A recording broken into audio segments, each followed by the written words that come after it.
Hey everybody, Too Long Didn't Read Filmmaker here, where the answers comes first, the reasons come last, but we're constantly and always still learning.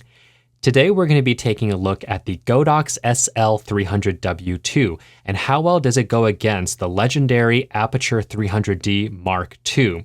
I want to thank my friend Sean, who actually is a DP, and he allowed me to borrow his Aputure light so I can provide you this review today, as well as I want to thank Godox for sending me out the SL300w Mark II so I can give you this nice comparison review. Now in terms of the TLDR, this is what you need to know. The Godox comes in at half the price at $500. You don't get a carrying case, there's no control box, it's an all-in-one build, so you don't have a battery brick, which is awesome, and there's no way to connect it to a DMX board if you want to. Basically, the way to control it when it's up away is through a remote.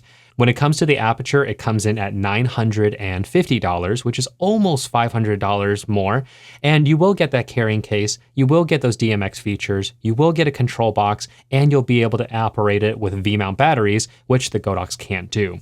And when it comes down to that, the TLDR again is that the Godox for the extra $500, if you're constantly shooting inside of a studio space or wherever you go on the go, is going to provide you with power, then you'll be good by saving yourself some cash. Whereas Aputure, again, is hitting the professional market for people that are going to be using something like a DMX light control board up in the grid in the studio, or when they're out on set, they might actually need to use V-mount battery power Cinnamon batteries. So that's the TLDR. Without further ado, let's actually look at the test results in terms of the color, the light output, and of course the fan noise.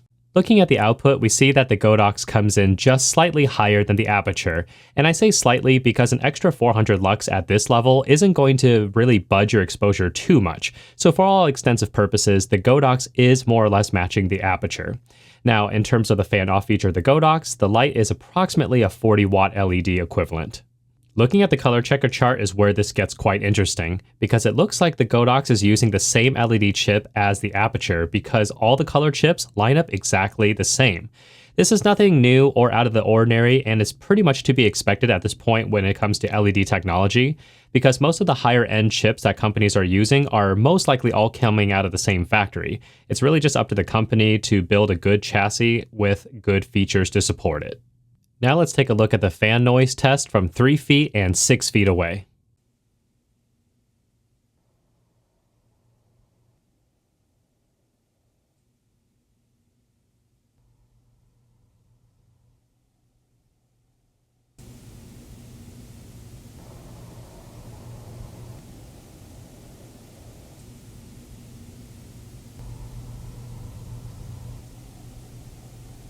So what's the bottom line here? The bottom line is pretty much what I said in the TLDR. With the Godox, you're saving yourself nearly $500, which means you can basically buy 2 of them. And if you are in an indoor space primarily, you're always going to have power, so you're good to go. If you are not in a studio space and you're primarily shooting indoors, chances are you have power. And if you're rarely ever going outdoors and you're just using the sun, or maybe you do want to battery power this, if you already have like a camping generator, you can power this too.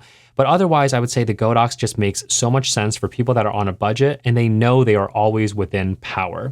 Because when you look at the color output as well as the color checker chart test, it's basically the same thing. So you're really just paying for a very bare bones 300-watt LED. When it comes to Aputure, again, they are very geared towards professionals where they might be in a studio, they might have to put it onto a grid, run it into a studio's own light board, something like that.